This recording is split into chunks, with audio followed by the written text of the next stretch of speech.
Hey, Dustin, for those that don't know, what is Performance Max? Can you give like a 30,000 foot overview? Yeah, Performance Max is basically a new campaign type, or it was in beta for the last about 2 years, but it's rolled out now where Google is basically giving you one campaign option that targets all of their inventory. That's Discover, Gmail, YouTube, shopping, search, display. I'm not missing anybody. And you just put it all together. It can work for e-commerce. They're basically saying smart shopping is going to be migrated to Performance Max by, I think they said September. So you have to use it. You can still use regular shopping at this point, but they're taking that and then local campaigns, which I haven't used quite a lot at all, but they're moving those into Performance Max. And so it's basically a way where I've on the e-commerce side heard good things about it. On lead gen side, we've tested it, but there's a ton of spam you get on the lead gen side. I think it's because they're just opening up a lot of display traffic that is not legit. I was gonna say this sounds like a freaking disaster. Yeah. I mean, honestly, with display network.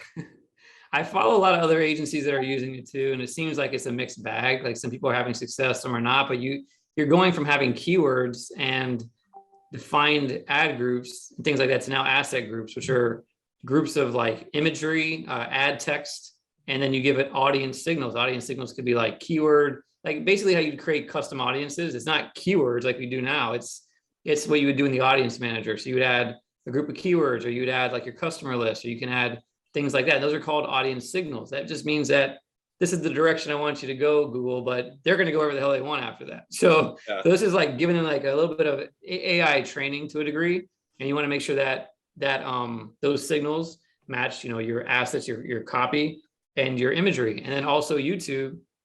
The funny thing is they'll create YouTube videos for you if you don't add one.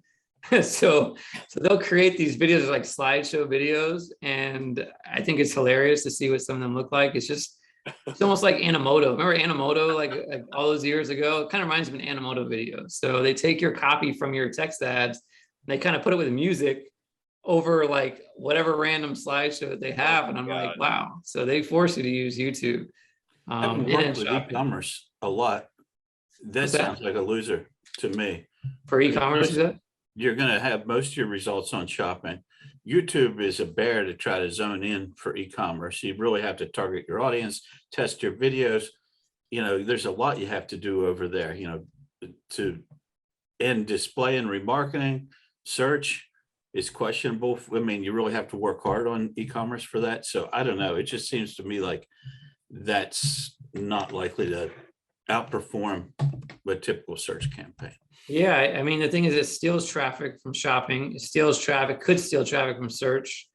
But the idea, this is the big crux of the whole conversation. It's probably a sticking point for all of us, is that this is Google's attempt to basically find new acquisition, not necessarily just based on keywords. It's based on, hey, I know people search these keywords. That's what you want.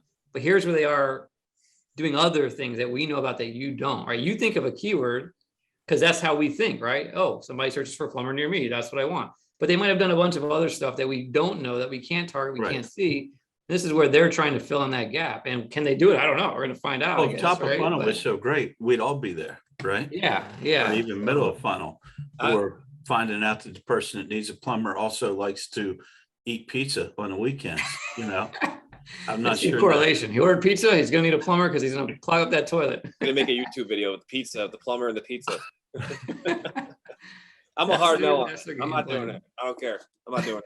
Staying away from it. I'll just go be a greeter at Walmart before I'll do that for a living. That's the last thing I need to do, is create a Performance Max campaign and try to do something new and as an email. What the hell are you doing? What is this? It was a guy got 50 calls about someone who cut the biggest trash up. Be like a plumber or something.